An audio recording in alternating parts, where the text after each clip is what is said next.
Hello everybody, Dustin here with Hinterland Customs, uh, continuing the Battle Tank Centennial build series with the Mark 1, a 1/35th scale by Tacom, and this has been a fun kit. I've finally made some real progress. I feel like it seemed like I had a hiatus there, so it's been about 4 months since I started the project.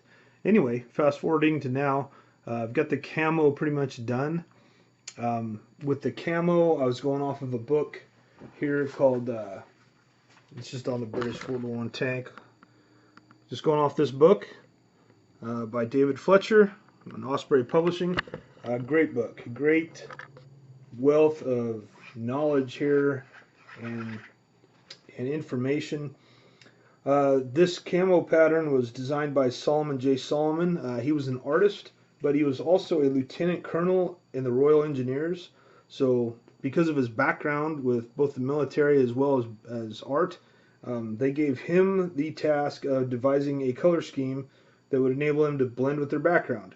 So the colors he's been said to have included are green, brown, yellow, and pink, applied in what might be described as an impressionist style.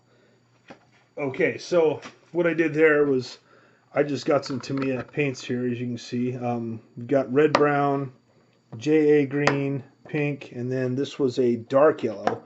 And then later on I incorporated a couple varying colors. I put in regular brown and a flat yellow. Now with washes and stuff, it's gonna help dull down some of the brightness of it. And I know some people are like, I can't believe they put pink on a tank, but when I started this camo for the Daredevil tank, I will put all this aside and kind of bring this to the foreground here. I like to start with a piece like this and then come over like this and then come back. So it's connecting in 3 different areas. And then that creates a lot of your other shapes. So you don't have to sit there on every individual piece kind of and try to draw like a jigsaw type puzzle. Like look a little more like what Woodland's camo is, which is the most probably common camouflage design used. I also tried to give it a little bit of uniqueness where the other side I did it different. I added a few more jagged edges and a little bit of difference. Just thinking that if there's more than one guy painting this tank, they're all going to kind of come up with their varying, as the book said, varying degrees of success in terms of trying to copy the impressionist style that Solomon was invoking for him to use. On the tank now, I'm going to put 765 is the number. We're going to have a number on each side. On there, and then here I'm going to put Daredevil across here. Some of them you see, there's no photographs of the actual Daredevil tank that I've found. Some of them will put the name across here. The names kind of came from whatever company they were from. So if you were in D Company, that's where Daredevil in the later tank I'll build also Dracula came from. Anyway, there are lots of different kinds of names. I think I even saw one. Some of them are named after their sister or whatever, their wife, their friend or mother or father. I saw a lot of different regular names. There's one photograph that always shows one that says Bobby on it. But anyway, then I took this pen here, this nano liner. This is a 0.5, I believe. Yeah, it's a 0.5 millimeter, just permanent felt tip marker, and I used that to draw the borders and break up some of the camo. Let's see if we can get this camera down a little bit. How am I doing here? Oh, down way up in the air. Let's see. There we go. So anyway, I used that to break things up a little bit. Still working on it on the top. I think I'm going to leave this. Just make it look like they ran out of paint. Show a little bit of steel there. Haven't painted this part yet. I've seen them do varying things. I've seen them paint the whole thing. I've seen ones that aren't painted or painted on the sides. I might paint the sides of it and then just in the back maybe a little bit or something, leave the top. I haven't decided yet. And then here I saw this happen on one of them. It was pretty cool. I got that line there. They drew a line like they were going to try to draw, make a border for another color, and then they didn't get around to it, or they just left it. So I kind of like the way that looks, something a little different. This one I did a little more jagged pieces here and there. Just trying to make it look different than the other side somewhat, but still sticking with that kind of zany impressionist style where nothing really has a certain rule of thumb with as far as the shape of it or anything. It's just a lot of different lines that all interconnect and try to blend in and try to use some colors that create a decent camouflage pattern.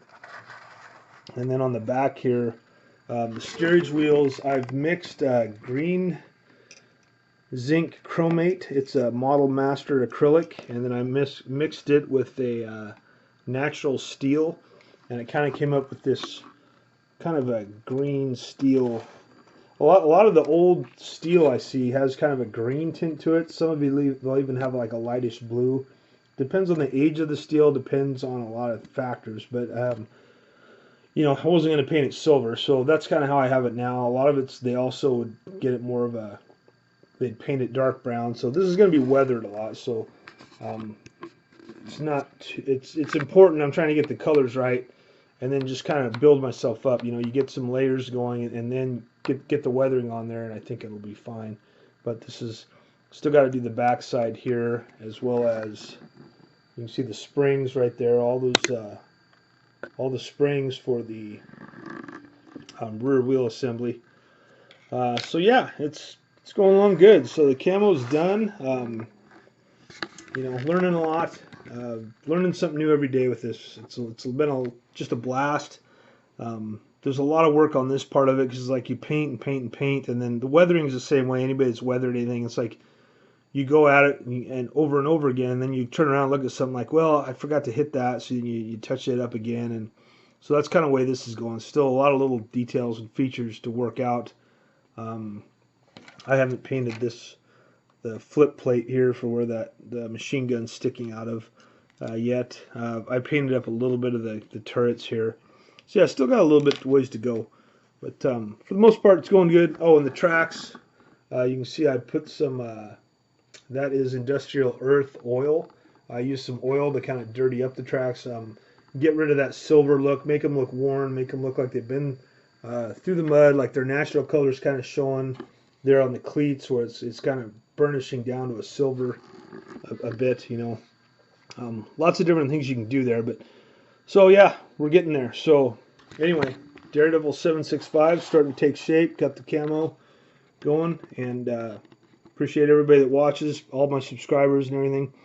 You know, this has been a fun series. I look forward to the next one, but still got a ways to go. Got a couple infantrymen, got the base. I've got the base all kind of thought up right now how I'm going to do this, and we'll just continue working at it, and when it's done we'll have a slideshow or a final video. So thanks for hanging in there. You guys have a great 2017. If I don't post again, we'll see you then. Hinterland Customs signing out.